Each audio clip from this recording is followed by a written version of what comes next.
Now, another thing you might wonder is, okay, so we're auto-tuning and this sounds great. Performance was slow for a while and it's auto-tuned this, and it has turned out that it's faster, but what if my data changes in a way that we could get an even faster plan, right? What if my data distribution changes notably, and with the different statistics on the object, if this was freshly optimized, we might get a whole new plan. Or maybe an index is added and we have a different opportunity.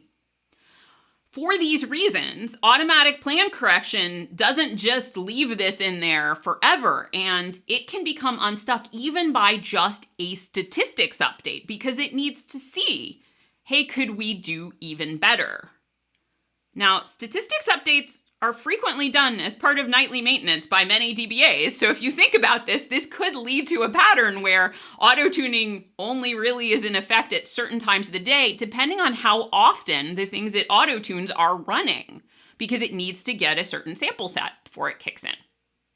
Now, if you want to test this, you might just run update statistics very simply and say, okay, I'm going to see if it came unstuck. I just updated statistics. And now I'm going to even clear out the procedure cache in my database so that it's not just going to reuse the plan in cache. Just doing this for testing purposes, not saying this command's good to run against all your production databases. And now I'm going to run this and I'm going to look at the actual plan. So I turned on my actual plans and I ran it and, let's see if this, wait a second. That only took 5 seconds. I see a window aggregate operator. I got the fast plan, and looking at the properties here of my select, use plan equals true. My auto-tuning wasn't removed by that update statistics. Well, that's for a reason. In SQL Server 2012, change was made to how update statistics impacts your server. And if data hasn't changed in the table, then the update statistics is it doesn't invalidate the execution plans and it doesn't invalidate this tuning. It's just like, oh, you updated statistics, but actually nothing's changed. So bless your heart, we'll give you a nod and we're just gonna go about our business. So to actually invalidate the tuning, I need to at least pretend to modify some data. What I'm going to do here is fake delete some data. I'm deleting some data from the table in here, but then I'm rolling it back. And even this modification that doesn't ever commit is enough to make the update statistics command real. Now, in most of your production databases, you are going to have modifications happening against the tables that count, unless you have a read-only type system. So a lot of times, if you do update stats in on a nightly basis, it would have an effect and actually do something, right? So this is more of what you'd see in most cases. Now that I've actually made update statistics do something, I'm going to run my query again with threshold equals null. And let's see if this takes 3 seconds or 5 seconds. Or, okay, we're already at 10 seconds. We are, in fact, now that I have updated statistics, we are getting the slow plan again. Now that I ran this again, now that I've actually updated statistics in a way that invalidated things, yes, my auto-tuning is gone. I am back to my slow plan, which took 30 seconds to run this time. And I've got my sequence, project, my segment operators, and my window spools again.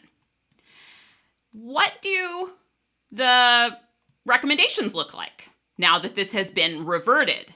So looking at my recommendations again, I can scroll over and see that my current state is that it has expired.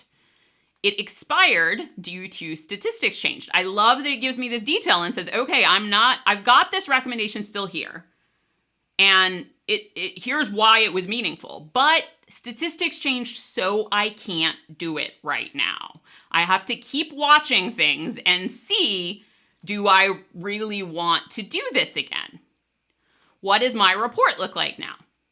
If I go into my queries with high variation report, hey, my checkbox is gone. And now I'm looking at the last hour here. Some of my data is rolled off. So what I'm going to do is I'm going to go up here. I'm going to hit the configure button, which has decided to hide because of screen width. So I'm going to hit this configure button that I got to from the down arrow. And it's going to bring up a very large dialog box. Now, due to font size, I actually can't even see the OK button. So we're going to have to take some things on faith here. But I don't want to just see the last hour. I actually want to set this to 2 hours. And even though I can't see the bottom down here, we're gonna take a leap of faith. We're just gonna hit enter so that we can see more window. Oh, and we actually, let's see, it doesn't want to show me. I think we've had some aggregation go on here. It's always fun when these reports, let's try this one more time. Let's see what we can see. And I'm gonna try, especially when you can't see the whole window, it's always fun. So we're doing CPU time and standard deviation last 12 hours. And when I look at the last 12 hours granularity, now I do see all 4 of them. Notice that I don't have any check marks. I can still see for this blue plan, if I look at the properties, and notice it still says not forced, but if I look at the properties on it, I can still see that in the past, let's make sure I'm looking at which plan are we on. This is the slow plan. It has low variation, so this plan was not forced. I'm gonna briefly hover over some of these guys to figure out who's who. Okay, so this guy right here, the green bubble, I'm doing the graph by standard deviation, not by like average duration. So this green bubble now is the one whose average CPU time is just 2 seconds. It's the fast plan. The blue bubble, the light blue bubble, is the one whose average CPU time is much longer. It is the slow plan because I'm graphing by standard deviation, not by duration. It was hard for me to figure out who was who. So here is our fast plan, and we can still see, it does say not forced there, but if I go back over to the properties for the T-SQL operator, this was the original one who was forced, so it's not saying use plan is true. Now we're gonna go to the dark blue one. Who are you? Okay, you are also a version of fast plan. I'm trying to see if I can find you a use plan is true. Yes! Plan ID 15, and I should have just remembered the plan ID 15. Even though it says not forced here, this one was auto-tuned, and it says use plan equals true.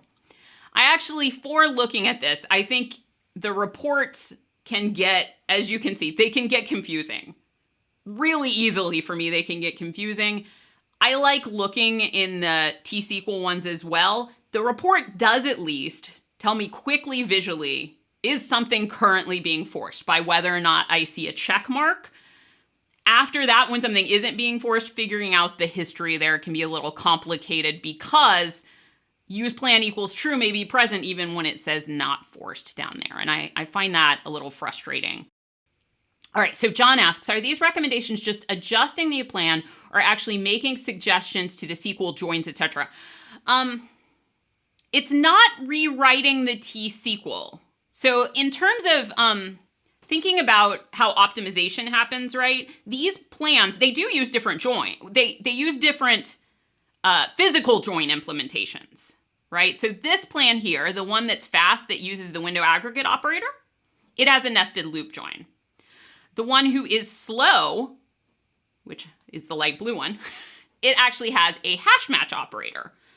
Those are both different ways, different physical joins that can be implemented for the exact same T-SQL. Just depending on, in this case, it's really a matter of, okay, depending on how many rows I think are going to come through here, do I really want to do a nested loop join and go have to look up stuff in ref.firstname for every single one of those rows?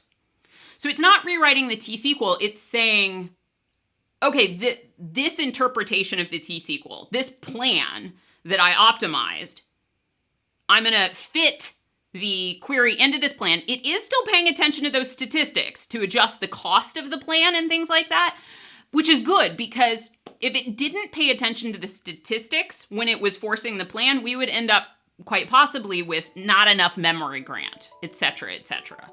So it is forcing the plan, but with some sensitivity to, I need to allocate the right amount of memory for optimizing for this, or at least try to, if that makes sense.